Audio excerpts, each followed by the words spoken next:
शिव तत्व की प्राप्ति शंकरो घड़ी।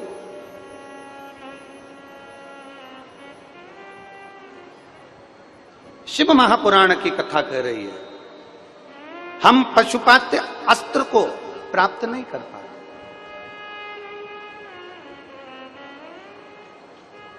हम पशुपति अस्त्र को प्राप्त नहीं कर पाते, पर हम पशुपति व्रत को धारण कर सकते हैं। हम पशुपति व्रत को धारण कर सकते हैं।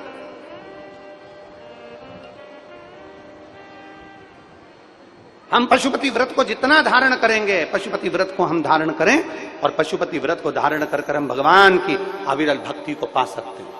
ऐसा कौन सा कार्य है जो पशुपति व्रत से नहीं हो सकता? ऐसा कौन सा कार्य है जो पशुपति व्रत से नहीं हो सकता? हम कर सकते। और शंभु शरणे मांगू घड़ी रे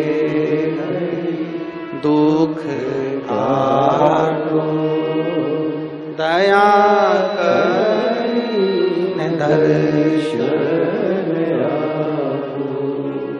शंभु शरणे मांगू घड़ी रे दुख काटो दया करीने दर्शन आपो। ऐसा कौन सा कार्य? मेरे राम जी को भी पाशुपत्य अस्त्र की जरूरत पड़ी, मेरे भगवान कृष्ण को भी पाशुपत्य अस्त्र की जरूरत पड़ी, और संसार वासियों के लिए वेद व्यास जी ने पशुपति व्रत का स्मरण कराया कि 5 सोमवार का व्रत होता है। हृदय से, दिल से, मन से, भाव से जो करता है, सुबह के समय स्नान कर पूजन की तैयारी करो, पूजन की थाली साथ में लेकर जाओ, सारा साहित्य जो तुम्हारे घर में हो वो लेकर जाओ, भगवान शंकर के मंदिर में अभिषेक पूजन करिए, बाबा का पूजन कर कर थाली को वापस लेकर आ जाओ, वही थाली रख दो, शाम को उसी थाली को लेकर जाना है। कितने दिए? जम के बोलो जरा। 6 दिए लेकर जाना है, मीठे का प्रसाद लेकर जाना है और बाबा को प्रणाम करने का भाव लेकर जाना है। थाली में दिए रख लो, प्रसाद रख लो, प्रसाद के हिस्से घर से कर कर मत लेकर जाना, मंदिर में बैठकर प्रसाद के हिस्से करना। प्रसाद का हिस्सा कब करा जाता है? जब 5 दिए मंदिर के अंदर लग गए, उसके बाद में प्रसाद के 3 हिस्से करे जाते हैं। प्रसाद के 3 हिस्से तब करिए। भगवान के मंदिर में पूजन अर्चना करो, अर्चना पूजन करने के बाद में दिए रखकर, दिए पूरे 6 जमीन पर रखिए, 6 दिए में से 5 दिए प्रज्वलित कर लीजिए, प्रसाद के 3 हिस्से कर लीजिए। बाबा देवादिदेव महादेव से अपने मन की बात कह दो, बाबा आज मेरा पहला पशुपति व्रत है, बाबा आप इसे स्वीकार करना मेरे दातार, मैं बस आपके भरोसे हूं मेरे बाबा, ऐसी कृपा करना, ऐसी करुणा करना, मेरा व्रत स्वीकृत हो।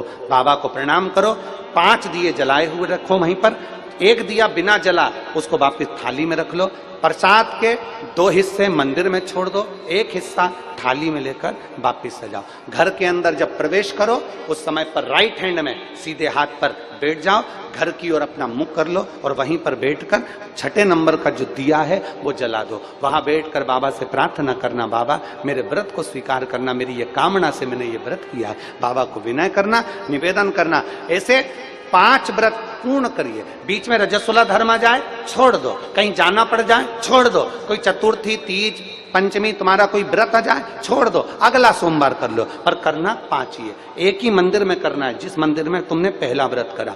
5वां व्रत जब आए तब बाबा के लिए श्रीफल, भेंट, कुछ भी 108 जो तुम बाबा को चढ़ा सकते हो, फूल हो, पत्ती हो, चावल हो, मूंग हो, जो बाबा को दे सकते हो वो बाबा को समर्पित कर कर, बाबा को दिल से प्रार्थना कर कर, फिर वही की वही क्रम जैसा करा है। प्रसाद का जो 1 हिस्सा तुम लेकर आते हो, उस प्रसाद के हिस्से में से किसी को नहीं देना है। उसको पहले जब भोजन करने बैठोगे, उस भोजन के पहले उस प्रसाद को खा लेना है, फिर अपना भोजन ग्रहण करना है। इसको कहते हैं पशुपति नाथ का व्रत, जो जीव के कल्याण हेतु किया है। जीव कल्याण हेतु किया जाता है, संपूर्ण विश्व कल्याण हेतु किया जाता है, संपूर्ण जगत के उद्धार हेतु किया जाता है और संपूर्ण आनंद को देने वाला होता है। ये जीवन को सुख प्रदान करने वाला हो। और मेरे बाबा दया करना, मैं तेरे भरोसे हूँ। मेरे बाबा दया करना,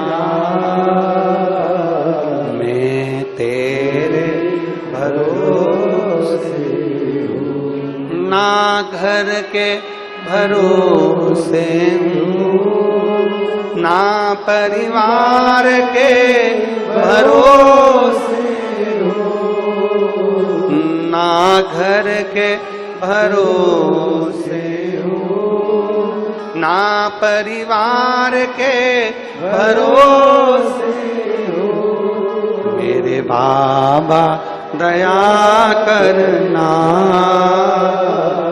मैं तेरे भरोसे हूँ। भोले बाबा दया करना,